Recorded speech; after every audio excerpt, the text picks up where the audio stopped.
Every country has a story, etched not just in its history books, but in the very stones and steel of its most magnificent creations. These aren't just buildings. They are silent storytellers, monuments to dreams, triumphs, and the enduring spirit of a nation. Join us on a journey as we explore the architectural titans that truly define their homelands.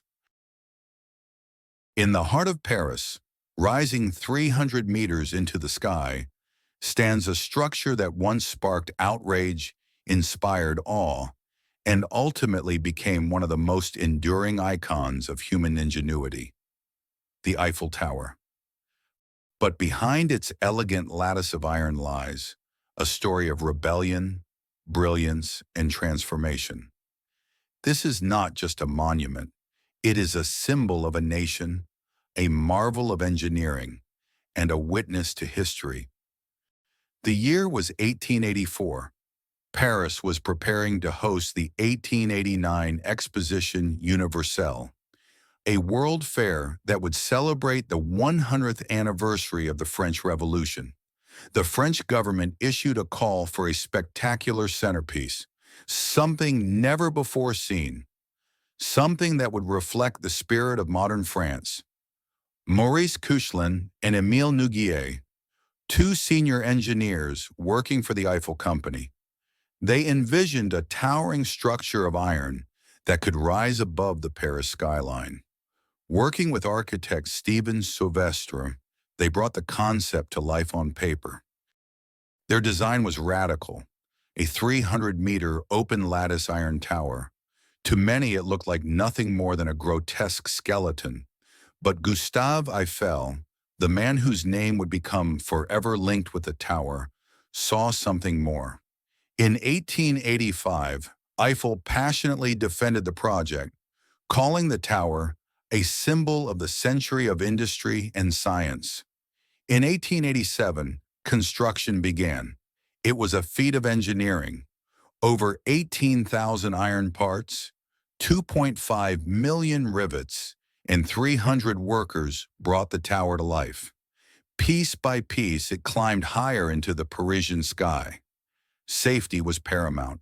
Not a single life was lost during construction, a rare feat for the era.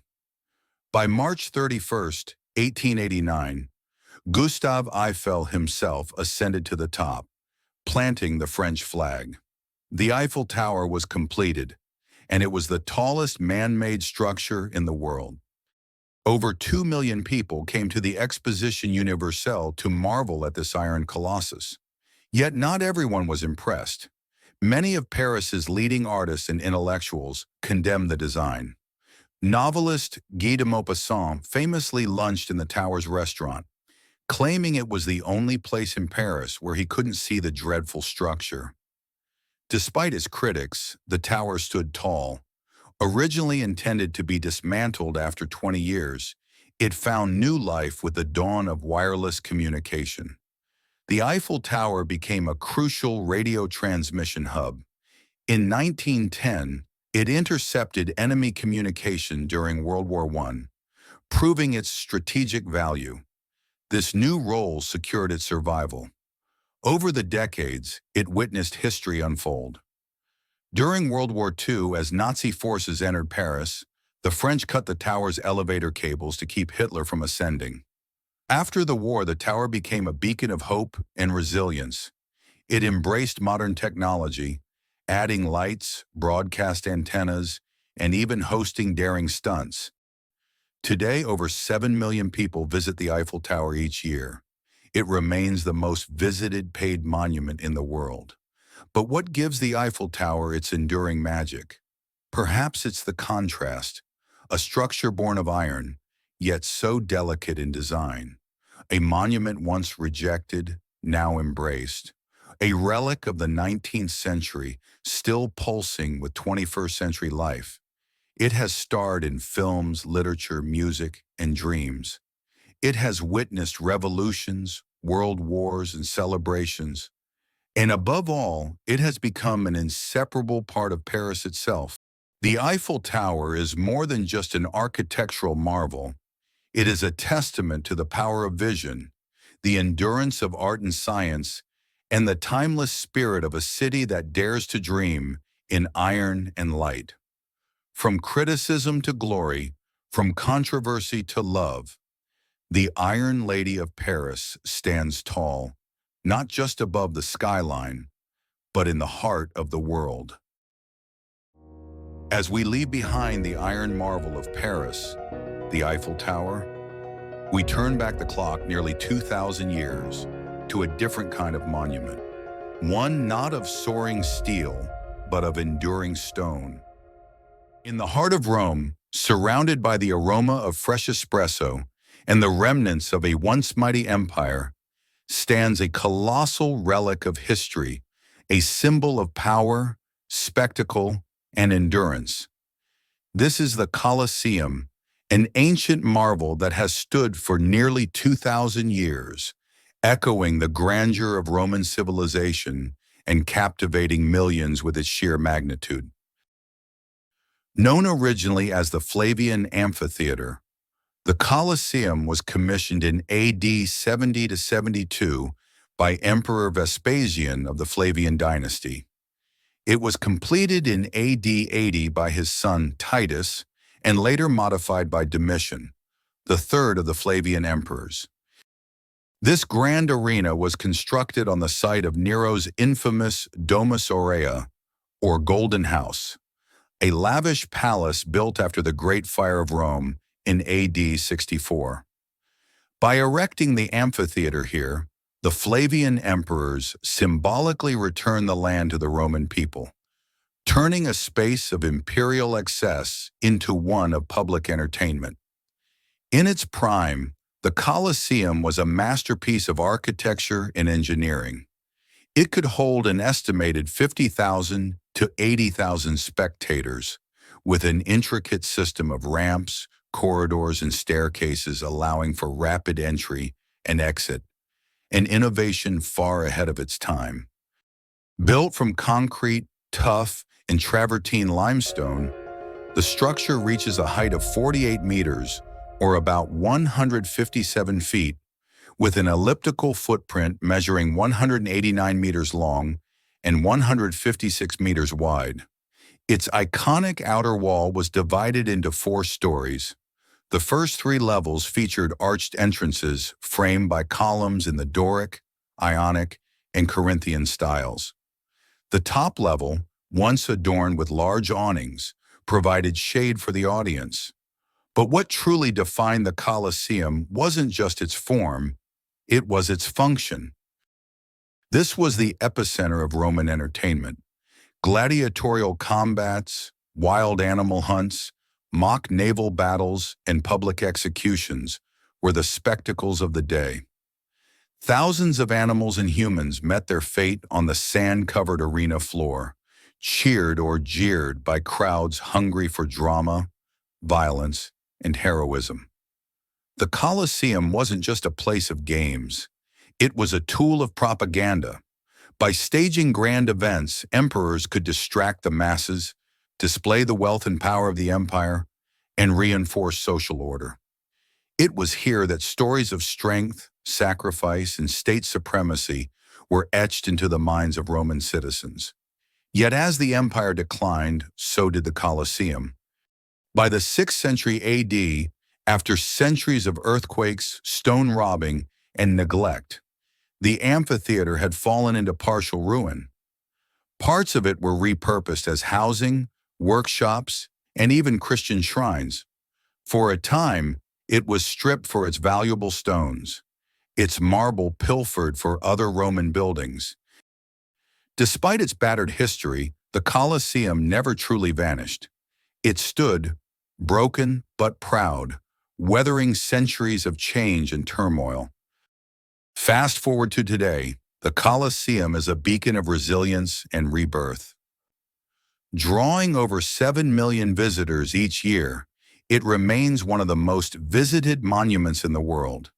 Its silhouette is etched on coins, postcards, and souvenirs, a universal symbol of Rome itself. But beyond the tourism, the Colosseum holds deeper meaning in the modern age. In recent decades, efforts to preserve and restore the structure have intensified. Teams of archaeologists, architects, and engineers continue to study and stabilize its fragile remains. More than just a relic, the Colosseum is now a stage for dialogue. It has become a global symbol against the death penalty. Each time a person is spared execution somewhere in the world, the Colosseum is lit in gold, a solemn, powerful gesture that connects ancient brutality to modern justice. So what makes the Colosseum endure? Maybe it's the scale, maybe it's the stories, maybe it's the silent echo of history whispering through its arches. Or maybe it's because the Colosseum is not just a monument, it's a mirror of civilization's greatest highs and deepest lows, a mirror that continues to reflect us, challenge us, and inspire us.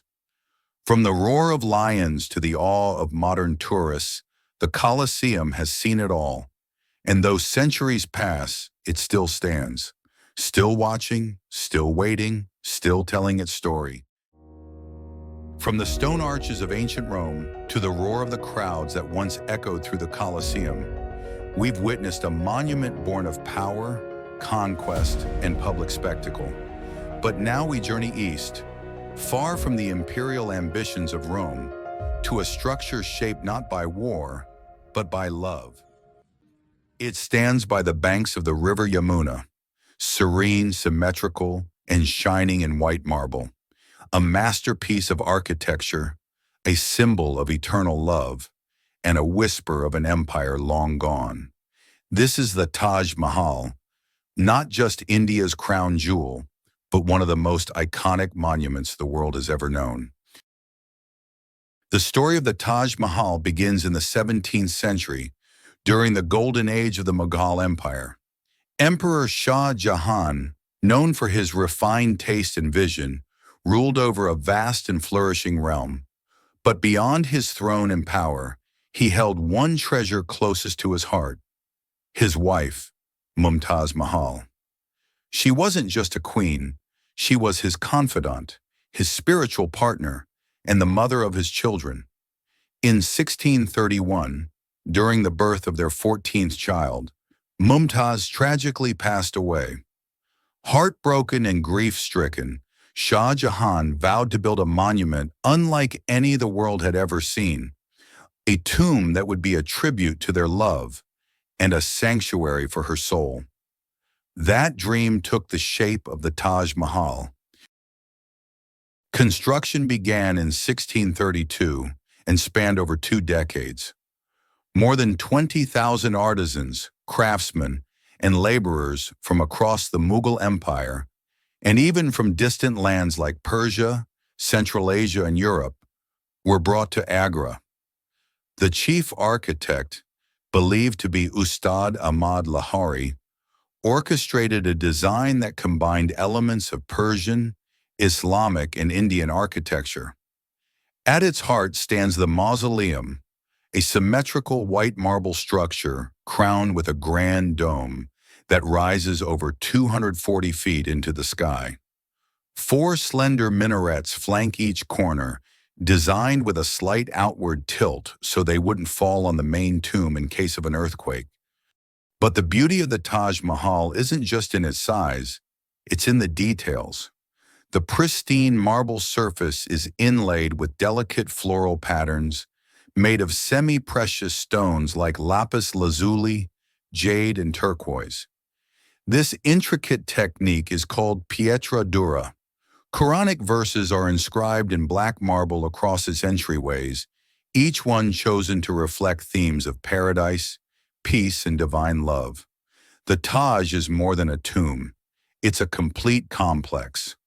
Ornamental gardens, water channels, reflecting pools, a mosque, and a guest house surround the main mausoleum, all laid out in perfect symmetry. Even the sunlight seems to dance with it. The marble changes color with the time of day, glowing pink at dawn, dazzling white at midday, and golden under moonlight. But even as the Taj Mahal stood untouched in its perfection, history marched on. In 1658, Shah Jahan was overthrown by his own son, Aurangzeb, and spent the rest of his life under house arrest in Agra Fort, with only a distant view of the Taj where his beloved lay. He died in 1666 and was buried beside Mumtaz, the only break in the Taj's perfect symmetry and perhaps its most poetic detail. In the centuries that followed, the Taj Mahal witnessed the decline of the Mughal Empire, the rise of the British, and the scars of colonialism. Many of its precious gems were looted, and its gardens redesigned in the British style. Today, the Taj Mahal stands as a UNESCO World Heritage Site and one of the new seven wonders of the world. It attracts over 7 million visitors annually, from world leaders to honeymooners, historians to photographers. But the monument is not without threats. Air pollution, acid rain, and overcrowding have taken a toll on the marble facade. Conservation efforts are ongoing, involving chemical cleaning, environmental protections, and tourism regulations to preserve its splendor for future generations. More than just a stunning structure, the Taj Mahal is a living symbol of love's endurance, of artistic genius, and of the human desire to create beauty in the face of sorrow. It speaks a universal language that transcends time, culture, and religion. A reminder that even in grief, there can be grace. Even in silence, there can be a voice. The Taj Mahal was born from a broken heart, and yet it stands today as the world's most beautiful celebration of love. White as moonlight, perfect as a poem, and eternal as the story it tells. From the gleaming white marble of the Taj Mahal, where love was etched into every delicate detail, now we travel westward, across deserts and seas, to the meeting point of continents, Europe and Asia. Rising gracefully above the skyline of Istanbul, the Hagia Sophia stands as a timeless monument, an enduring symbol of architectural brilliance, historical depth, and spiritual wonder.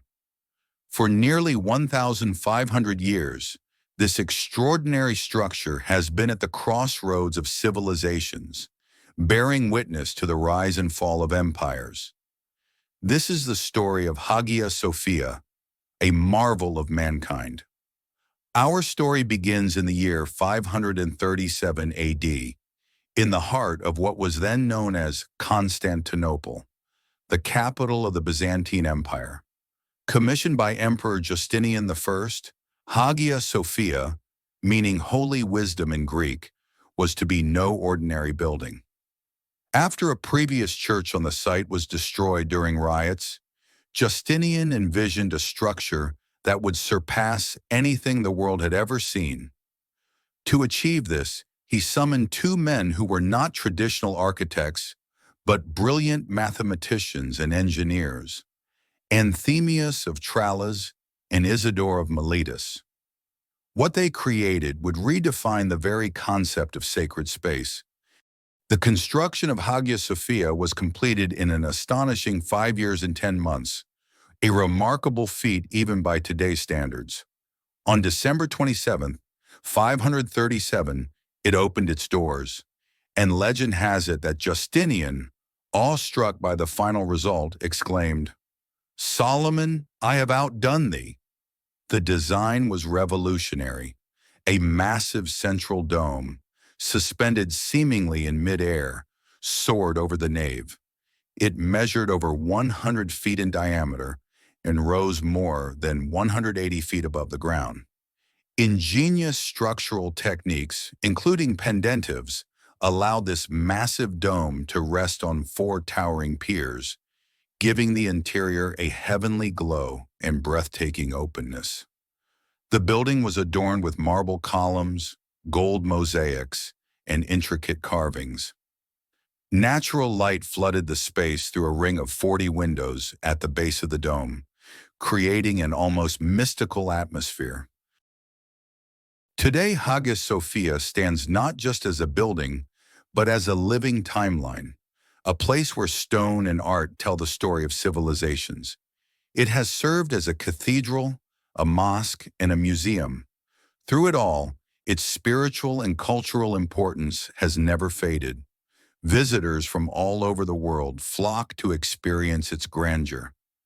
As they step inside, many are overcome by the sheer scale of the space, the way sound travels, the way light dances across the mosaics, and the sense of being in a place touched by centuries. Architects and historians still study Hagia Sophia for its groundbreaking engineering. The dome's weight distribution, the acoustic properties of the design, and the artistic integration of different cultural elements make it a subject of admiration and learning. Despite the passage of time, Hagia Sophia remains a symbol of unity, of coexistence between art, science, and spirituality. It is a bridge between East and West, ancient and modern, earthly and divine. UNESCO recognized Hagia Sophia as a World Heritage Site in 1985, emphasizing its universal value to humanity. It's a place where stories come alive, not only through its structure, but through every soul who has walked its halls in prayer, awe, or curiosity. The preservation of Hagia Sophia is an ongoing effort. Architects, artisans, and cultural experts continue to restore and protect this treasure, ensuring that future generations will still be able to marvel at its beauty and ingenuity. In a world that is always changing, Hagia Sophia reminds us of the power of enduring legacy. It is a space that transcends boundaries and continues to inspire with its silent, towering grace. From the domed majesty of the Hagia Sophia, let's sail into this modern masterpiece and explore how an audacious design once thought impossible became one of the most recognized silhouettes on Earth. In the heart of Sydney Harbor, where the sky meets the sea in shimmering blues, a monument rises, white, graceful, and unlike anything else on Earth. The Sydney Opera House. To the world, it's a symbol of Australia. But behind its iconic sails is a tale of bold vision, bitter conflict, and breathtaking beauty. A story that spans decades and captures the spirit of human creativity. In 1956, the New South Wales government called for an international design competition. The mission? To build a world-class opera house that would put Sydney on the global cultural map. Out of over 200 entries from architects around the world, one stood out. A radical design submitted by a relatively unknown Danish architect, Jørn Utzon. His vision? A series of white interlocking shells that seemed to float above the harbor. At first, the judges were unsure. Some called it unbuildable, but one man, renowned architect Eero Saarinen, saw its brilliance. Construction began in 1959, but the dream soon collided with reality. The unique design had never been attempted before. Engineers were stumped. How do you build such complex shapes with the technology of the time? Costs soared. Timelines slipped. The original budget of $7 million ballooned to over $100 million. The media turned. Politicians lost patience. And in 1966, after years of pressure and dwindling support, Jørn Utzon resigned and left Australia. He never saw his masterpiece completed. Still, the work went on. Local architects stepped in to finish the interiors, and on October 20th, 1973, Queen Elizabeth II officially opened the Sydney Opera House. It was, by all accounts, a triumph. Its design, once deemed impossible, became a global icon. Over 1 million white tiles cover its shell-like roofs, glistening in the sun, catching light like ocean waves. Inside, timber panels and vaulted ceilings create a warm, acoustic wonderland. But it's not just a building. It's a living, breathing, cultural hub. Today, the Opera House hosts over 1,500 performances a year, from opera and ballet to rock concerts, comedy, and indigenous storytelling. It's visited by over 10 million people annually, making it one of the busiest and most celebrated performing arts centers in the world. It's also a symbol of reconciliation. In 2003, decades after his departure, Jørn Utzon was awarded the Pritzker Prize, the Nobel of Architecture. The citation called the Opera House one of the great iconic buildings of the 20th century. That same year, he was invited back, not to rebuild, but to guide. His design principles now guide every renovation and restoration. And in 2007, the Sydney Opera House was declared a UNESCO World Heritage Site, cementing its place among the most significant cultural sites on Earth. So what makes the Sydney Opera House truly special? It's not just its beauty, it's that it represents daring. It's a reminder that pushing boundaries can be messy, but also magnificent. That creativity comes with risk, and that vision, even when challenged, can stand the test of time. From an idea on paper to a global treasure, the Sydney Opera House is more than a landmark. It's a legend, a symphony of stone, sea, and soul. From the rhythmic sails of the Sydney Opera House, where music, art, and architecture dance together by the sea, we now head across the vast Pacific toward another coastal icon, standing not for performance, but for promise. On an island in New York Harbor, she stands tall and unyielding, her torch held high against the skyline, a symbol of freedom, hope, and the enduring spirit of a nation. This is the Statue of Liberty, one of the most recognizable monuments in the world. But her story begins not with America, but across the Atlantic in France. It was the 1860s. As the United States emerged from the turmoil of the Civil War, French political thinker and anti-slavery activist Édouard René de la Boulaye conceived an idea. He envisioned a gift from France to the United States, one that would celebrate America's centennial of independence and affirm the shared ideals of liberty and democracy between the two nations. Laboulaye partnered with French sculptor Frédéric-Auguste Bartholdi, who took on the monumental task of designing what would become Liberty Enlightening the World. Bartholdi was inspired by classical Roman imagery and the colossal sculptures of antiquity. He envisioned a woman robed in flowing garments representing Libertas, the Roman goddess of liberty. In her right hand, she would hold a torch symbolizing enlightenment. In her left, a tablet bearing the date July 4th, 1776 in Roman numerals, the day the United States declared independence. But Bartholdi needed more than inspiration. He needed innovation. Alexandre Gustave Eiffel, the visionary engineer who would later design the Eiffel Tower, was tasked with building the internal framework of the statue, one that would allow the copper skin to flex in the wind while remaining structurally sound. Using a central iron pylon and a series of crisscrossing beams, Eiffel crafted a skeleton that gave Lady Liberty both strength and flexibility. Bartholdi, meanwhile, constructed the statue in sections using repoussé, a technique in which sheets of copper are hammered into shape by hand. It took over a decade to complete the statue.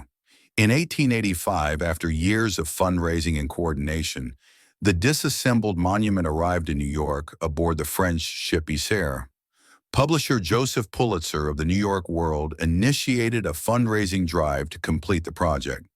The statue was built in France, shipped overseas in crates, and assembled on the completed pedestal on what was then called Bedloe's Island. From the very beginning, the Statue of Liberty was more than metal and stone. She was a statement, an emblem of friendship between nations, and a reminder of the ideals that birthed the United States.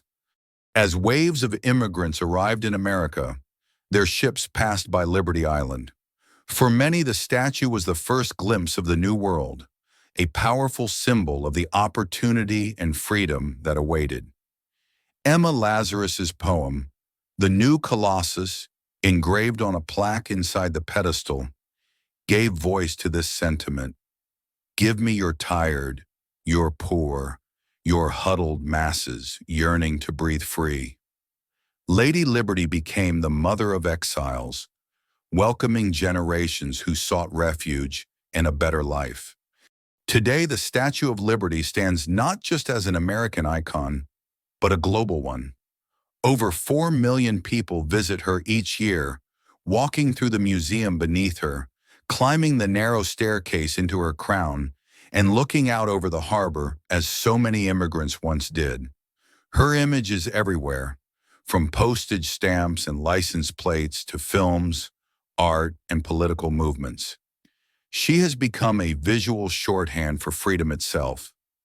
Architecturally, the statue remains a marvel. At 305 feet from base to torch, she was once the tallest structure in New York. The green hue that coats her exterior, known as patina, is the result of natural oxidation of the copper and acts as a protective layer. Despite hurricanes, earthquakes, and the passing of time, she endures.